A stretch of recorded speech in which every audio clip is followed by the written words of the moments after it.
får det her den helt særlige oplevelse med dyrene og dagens første lys.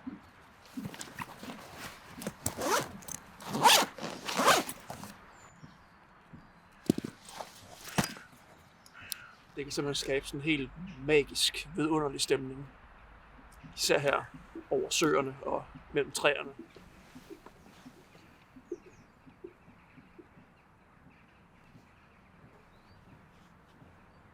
Ofte så varer togen ikke mere end en time eller to, så snart solen rigtig står op for brændt togen af, så er den væk igen. Fantastisk. Det er sådan nogle små lappedykker, vi har fat i her. Så det handler om at komme tidligt afsted og se dagens første lys. Det kan noget helt særligt.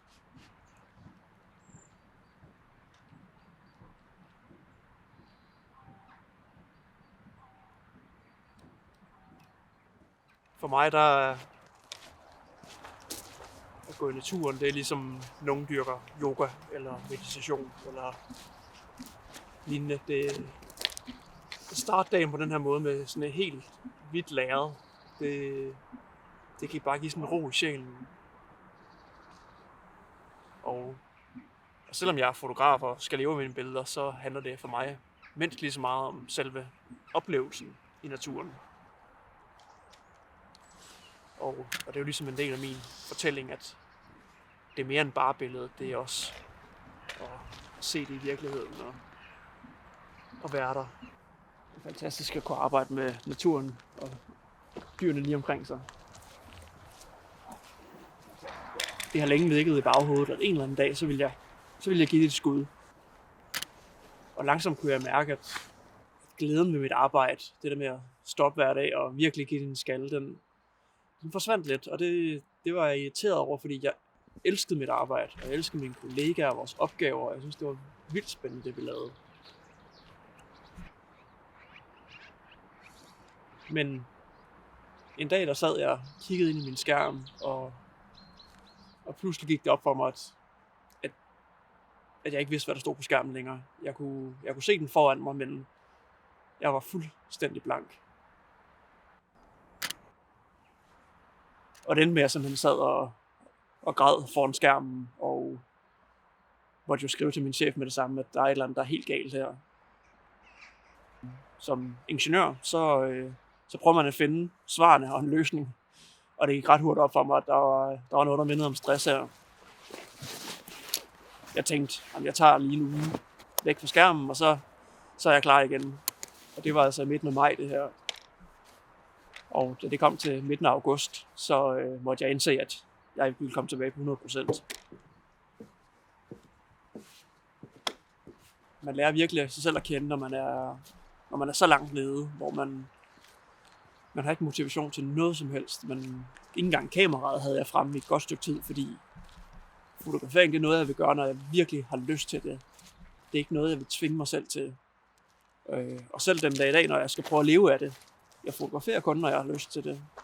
Og det kan absolut ikke løbe rundt endnu, men som den ingeniør jeg er, så har jeg et fint Excel-ark, hvor jeg har regnet præcis, hvor lang tid det kan gå, og hvad jeg ligesom har at arbejde med.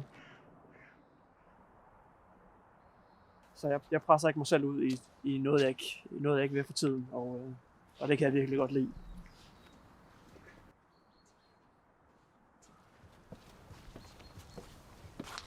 Når jeg kan dele mine billeder med andre, og folk kan enten genkende stedet, eller genkende en følelse i et billede, det synes jeg er fascinerende. Det er vidunderligt, når man kan vise nogen noget, som de ikke selv har set, og som de kan sætte pris på. En enkelt gang, der fik jeg en besked fra en. Personen kunne ikke selv komme det sted hen, hvor jeg fotograferede, og skrev til mig og sagde tak, fordi jeg kunne vise hende det sted. Og det ramte mig virkelig, jeg tænkte, wow, tænk at nogen kan få en glæde ud og se mine billeder. Det er jo utroligt, synes jeg. Det er bare Søhøjlandet og nødskal, det der. Det er en ære, synes jeg, at kunne gøre det som fotograf. Det er i naturen med andre. som ikke selv har mulighed for at se det.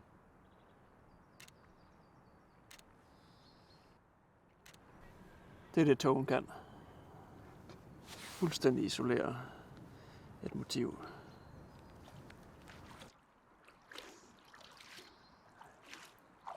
Den her tilværelse, hvor jeg selv har de sidste ord og den fleksibilitet, det er lige det, jeg har brug for. Man skal aldrig sige aldrig. Måske bliver jeg ingeniør igen en dag, men jeg er i hvert fald ingeniør af sind, og nu fotograf af arbejde, hvis vi kan kalde det at sidde her. Det vil jeg gerne gå med til. Hvis vi kan kalde det her arbejde, så tager jeg den. Uden tvivl. Hver dag. Hvor er det fantastisk.